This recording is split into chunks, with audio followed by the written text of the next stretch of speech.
Opäť vás zdravím. Minula som vám spomínala 3 dôvody, prečo mať zelenú strechu.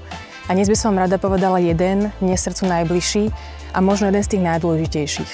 A ten je, že zelenou strechou akoby vrátime kus prírody, kus odkopanej zeme naspäť. Nahradíme ňou to, čo sme zničili, to, čo sme si vzali pre seba, a teda priestor pre bývanie. Nebudem vám klamať, nie je to hneď pocit lesa či pralesa. Ak ste obklopení zeleňou či stromami, to je takisto skvelé. Avšak v meste je tento priestor obmedzený, preto využitie zelené strechy je tak brilantný nápad.